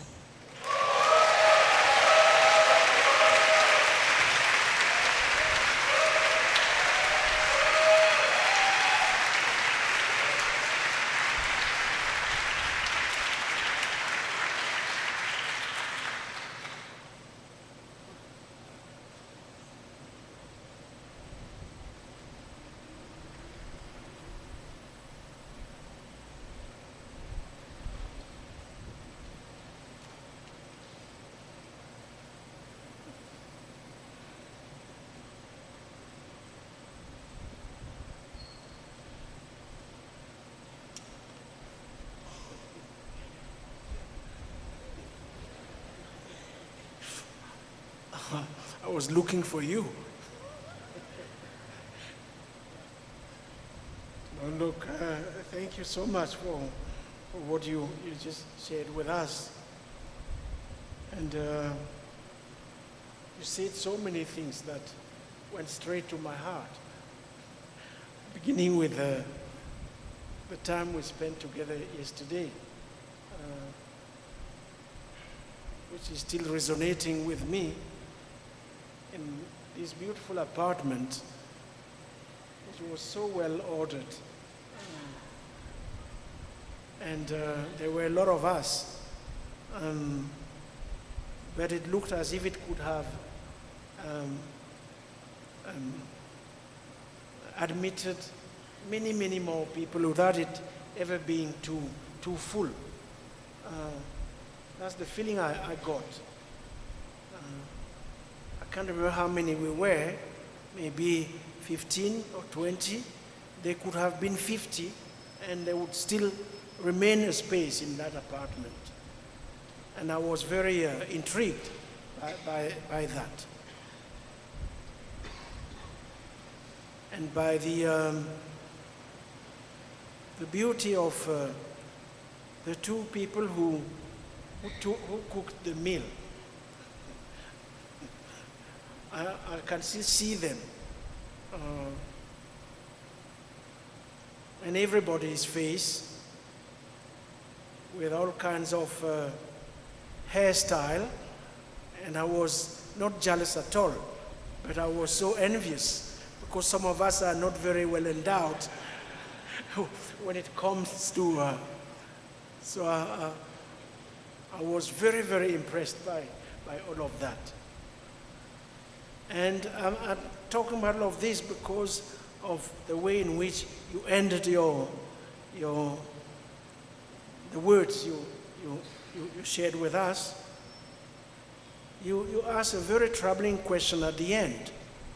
What would we tell a man who can't breathe, who's telling us I can't breathe, who is putting to us an address?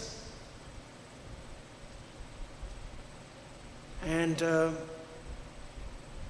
do we have the choice not to respond, which means to enact indifference, ethical indifference? Or are we forced to respond? And if we are, what would be the content of that response? I think this is a very deep question. We were talking a moment ago about racist police violence as encapsulated in the figure of the black, but also, of course, the figure of the prisoner, but of course also the figure of the migrant and the refugee, all of which is an expression of the kinds of wars on life we are witnessing everywhere. Wars on life which all seem to begin by taking away breath, breathing through the suffocating conditions entire communities are subjected to. So of course the question is what forms of being in common, forms of knowing, forms of sensing, of loving, of caring might be witnessed, might bear witness, I should say, to the big gesture of repair that is so urgently needed today. And that's where your testimony and yours come together. Because what we need today are institutions that enact care and repair, which means institutions that somewhat are able to create the conditions for each and everybody to have access to this universal right to breathe. And in that sense, the act of witnessing becomes, I think, a global responsibility. That part of, you mentioned the university, the discipline of law, the urgency today is to bear witness. Witnessing what it entails. It entails, of course, to maintain speech active, that we keep being able to speak, but also to hear. So that ethics of hearing and listening, it seems to me, is and should be part of that practice of witnessing, if indeed we need to witness those moments when to breathe or suffocation has to be stopped. So that's what I would say after listening to you.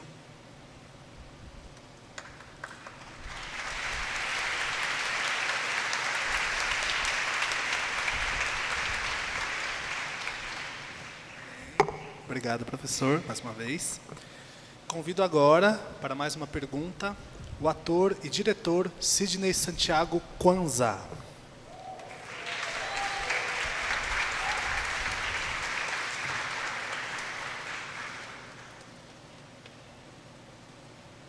Muito boa noite. Professor, pensando na sua proposta de praticar uma separação entre a democracia e os emaranhados da necropolítica, esse encontro de hoje, ele acontece em 4 de fevereiro de 2024, no estado mais rico da federação, na maior cidade da América Latina, que está passando por um dos momentos mais trágicos da sua história. Nós estamos com uma operação chamada Verão, do governo desse estado, que já matou mais pessoas que o massacre do Carandiru. E, no entanto, existe um pacto de silêncio na sociedade, nos artistas, na federação. Eu modifiquei a minha pergunta pensando na audiência desse encontro, que é um festival de teatro, e as artes cênicas neste país têm sido o lugar mais colonial. A arte cênica, os seus fazedores, os seus herdeiros, retiram o nosso ar e a nossa capacidade de progredir nessa nação. A minha pergunta, ela foi feita em compartilhamento com um autor brasileiro chamado Alan da Rosa, e eu gostaria de saber o que o senhor pensa da negritude como um fetiche das grandes corporações que investem milhões para tentar lavar o sangue que simbolicamente está manchado. A despeito o Grupo Carrefour, que certamente mandou algum de seus representantes. Uma boa noite.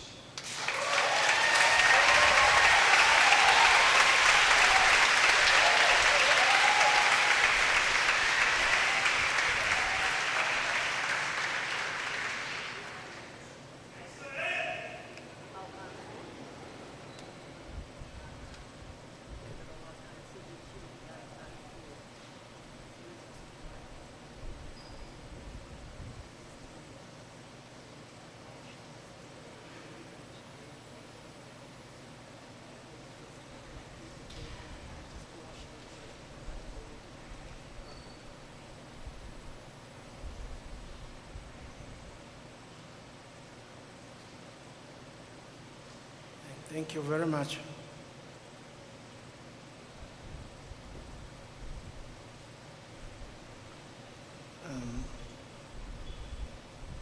Seems to me that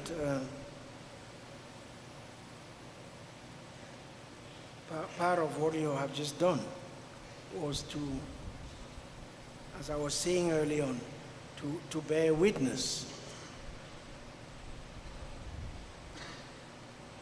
I don't know the details of the case you were referring to, but in the sketches that you put forward, one can see a general pattern, and that general pattern is so well known that we can recite it while sleeping, and we have been invoking it throughout the evening. We have been, of course, invoking it through the constant reference to the dynamics of life in its multiple forms, in its many interdependencies, in its capacity to regenerate and to persist. And this question of persistence and durability, which once again is very much part of what we find in I keep referring to this, the old African pre-colonial archive. The question of durability, of a life that is constantly renewed and redistributed across generations, death becoming therefore a mediation to become an ancestor. But what you seem to be referring to has to do with precisely that inability today to produce ancestors, meaning to create that link across generations which allows careers of life to give it so that it survives their own very presence on earth. So as I said, I don't know the details, but I hear the pattern. And the question we have been asking tonight is, how is it that we deconstruct it? How is it we bring an end to that law of mortality, of a mortality that is not biologically programmed, as I was saying in the short lecture. So as I take your intervention as an interpellation, which is addressed to us all, in this moment of anxiety as to what is happening to the world and where it is that we are going, and how we'll fray a path which allows us to reconnect with the energies, Roberta, you were invoking at the beginning of this conversation. So if the chairperson allows, I'm getting a bit exhausted, and I don't know how many more questions there are, but I'm willing to take a few more before I collapse.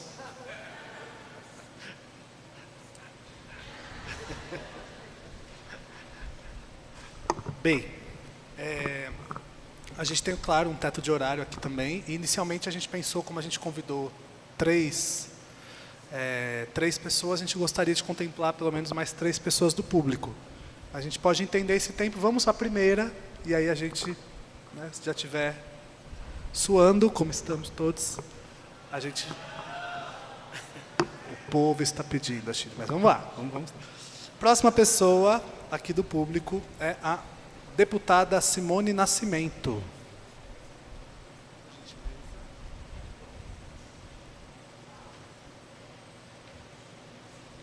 Boa noite, professor. Para mim é uma grande honra ouvir a sua aula. Em nome da professora Rosane Borges, eu queria agradecer a todos os convidados também por partilharem esse momento conjunto, né? Ela que me acolheu numa banca de TCC ainda na universidade, quando eu era uma jovem universitária, é bom ouvi-la também. E aí eu saúdo a todos. Eu queria contar ao senhor que sou de um lugar, que é a Assembleia Legislativa de São Paulo, que é formado muito mais por policiais militares do que por mulheres negras, né? Se tem algum lugar que eles têm se organizado no Brasil, é também na política nacional. E, como foi dito aqui, a gente vem enfrentando um processo em que, mesmo após o fim de um governo de extrema-direita no nosso país, nós continuamos sendo vítimas de sucessivas chacinas, inclusive em governos estaduais distintos na política, né? Em governos progressistas na Bahia, há chacinas, governos considerados intermediários, como o do Rio, há chacinas, governos de extrema-direita, como em São Paulo, há muitas chacinas, como o Sidney falou. E a gente tem visto essa crescente muito gigante também no mundo, né? Que nos faz parar para refletir um pouco sobre como transformar a sociedade. Muito a gente reflete sobre a necropolítica, que nos baseia a compreender o momento que a gente vive de colapso internacional. Mas nas gerações dos nossos antepassados, por exemplo, a gente tinha Palmares como um referencial utópico. Na geração dos meus pais, a gente tinha as revoluções africanas, cubanas, a União Soviética. E hoje, aqueles que praticam a necropolítica têm muitas referências de países em que esse é o Estado, né, e que vigora essa política. Mas nós somos muito carentes de utopias de transformação, de democracias verdadeiras, né? Então, a pergunta que eu queria fazer para o senhor é como pensar contra-olhar a necropolítica, o que seria uma utopia de uma democracia verdadeira, né? E se todos me permitirem quebrar o protocolo, eu queria entregar para o professor uma camiseta do Movimento Negro Unificado, que é o movimento mais antigo do Brasil, né, que nasceu na ditadura militar, denunciando a falsa democracia racial no Brasil e o genocídio da população negra, que também é uma entidade que eu tenho a honra de representar.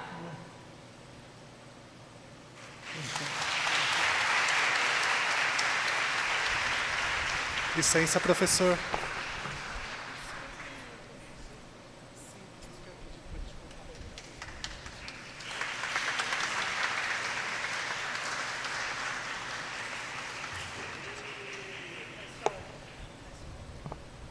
Pessoal, aplausos.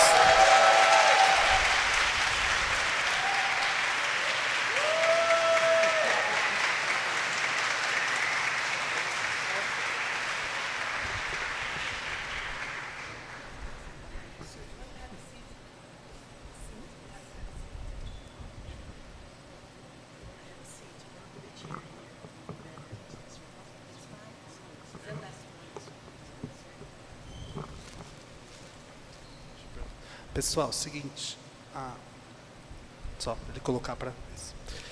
Como sugestão, para dar tempo de fazer as 3 perguntas, se tudo bem, professor, as outras 2 pessoas perguntarem, e aí você faz a fala, responde as 3, tudo bem? Só para a gente conseguir abarcar mais 2 pessoas. Quero chamar aqui a Lene Blue. Está aqui?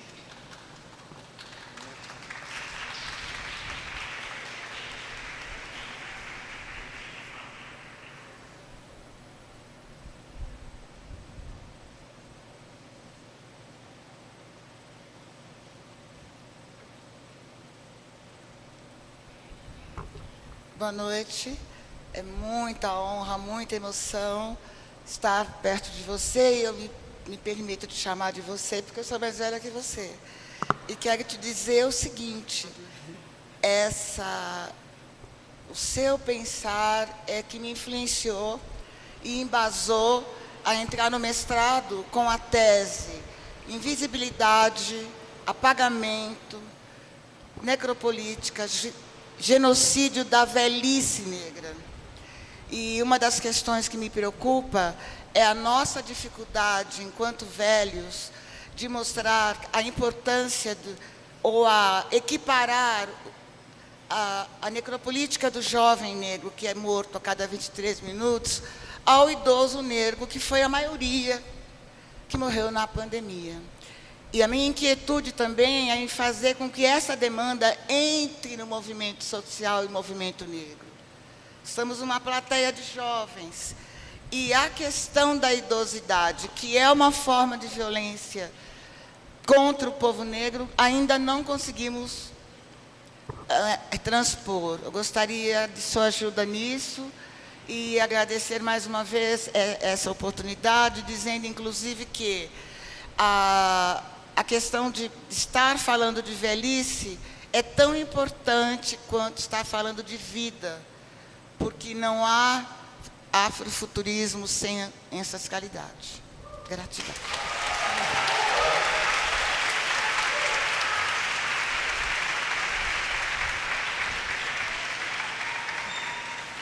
E, para a última pergunta aqui, antes da resposta dele, gostaria de te convidar aqui a multiartista Preta Ferreira.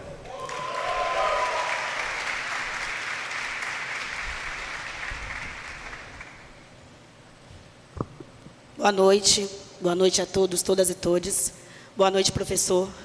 Eu sou Preta Ferreira, eu represento os movimentos sociais, eu represento o MITsp, Movimento Sem Teto do Centro. E, diante de tudo que foi dito aqui hoje, eu gostaria de lhe informar algumas coisas que acontecem no Brasil. Nós, população preta, somos 58% da população, e a necropolítica é a manutenção da escravidão nesse país, quando não nos garante os direitos constitucionais. A cada 28 minutos, a cada 23 minutos, morre um jovem negro no Brasil, morre um George Floyd. A cada 23 minutos temos um George Floyd assassinado. Os nossos jovens não estão inseridos nas universidades, e sim nas prisões. O Brasil caminha para ser o segundo maior país do mundo no número de população carcerária. E com 58% da população brasileira de pessoas negras, como a gente faz para inquietar a sociedade e fazer com que eles, pessoas pretas, 58% da população, se tornem os rebeldes, os que não aceitam a falta de democracia no Brasil? Muito obrigada.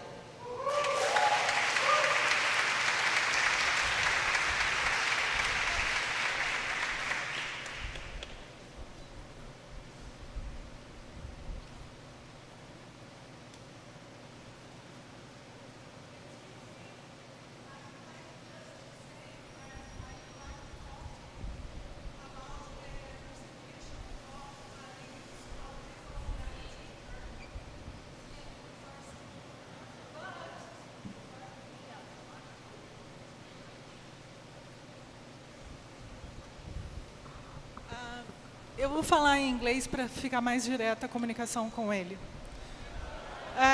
Bom, gente, eu vim aqui para ouvir o Mbembe, vocês vão ter a tradução. Bom, ok, eu vou falar a pedido do público, eu vou fazer a pergunta em português. Então, eu gostaria de comentar sobre a necropolítica, e eu gostaria que você comentasse, aliás, muito obrigada pela sua aula, que você comentasse sobre a necropolítica que está dentro das instituições e está se exercitando nos micropoderes. E, nesse sentido, eu gostaria de dizer que, no campo da tecnologia, estamos tentando usar o termo decolonialidade. E como na tecnologia existe uma predominância de pessoas de um certo gênero, pessoas de um certo tipo étnico. Sim, é porque já fica...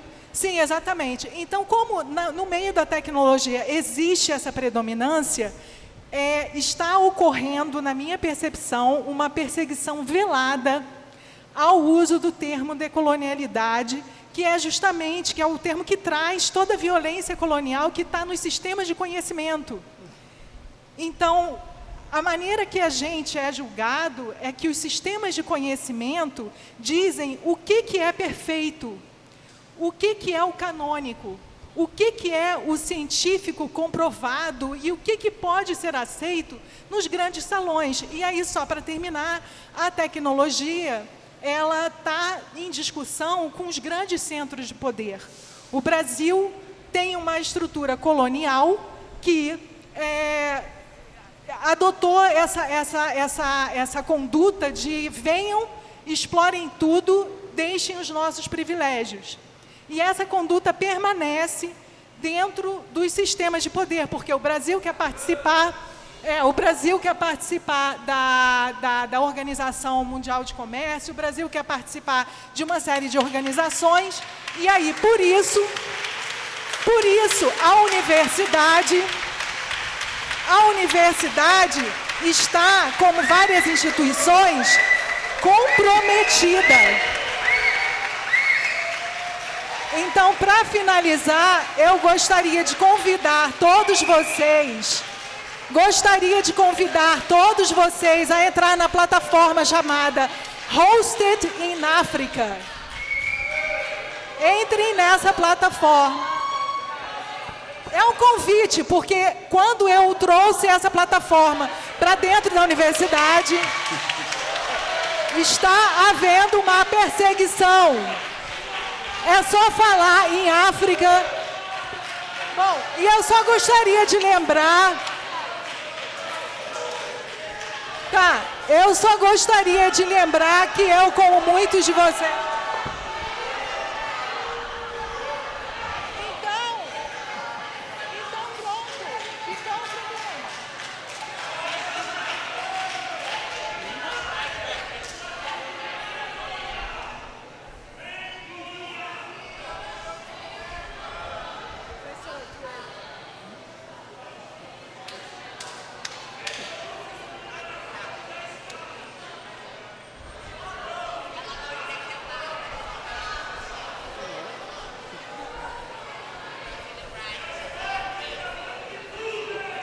Pessoal, vamos pedir a gentileza da gente ouvir a fala final do professor Achille, por gentileza, para a gente encerrar com a fala, mantendo a hospitalidade. Ele vai embora hoje ainda, então eu gostaria de fala final. Professor, por gentileza. Thank you. Okay. Since these were the last questions, first of all, let me thank once again every single person who came here tonight. And I would like to thank particularly those who have spoken, who have shared, for some of you, their experiences, who have also tried to speak on behalf of many who are not always allowed to speak in settings such as this. but I would also like to thank those of you who listened attentively, who would have wanted to speak, but were not able to, and yet stayed until the end. So for all of that, I'm particularly very grateful. I learned a lot from everything I heard. The words, the smiles, the moments of anger and impatience. I think all of that belongs to whatever we believe is a place of respiration. It's part of the general respiration we are striving towards. Very clearly, from what I heard, there is a focus on the current upheavals which we are all going through. And many of these upheavals are tangible, they are corporeal, they are epistemic, if I follow the last point you were making. They are even highly intimate, but in their differences, they are part of the experience of all of us who are struggling to breathe in this suffocating world of today. Which leaves us, it seems to me, with a challenge of around questions of recognition, but also of reciprocity. Challenge about the extent to which we can sketch out, as many of you have said, a horizon of possibility of a shared ethical space. And that's what I was calling a community of life at the beginning of my presentation. I insisted a lot on life, but many of you insisted on killings and on death. Point is, how do we read death against life, life against death, not in a nihilistic manner, but in a way that reopens possibilities of a shared promise of freedom. So I will leave this place with that ray of hope and that ray of urgency. And I would like to thank you for the beautiful T-shirt that you gave me. And I wish you all a lovely evening, and I hope to see you very, very soon. Thank you very much.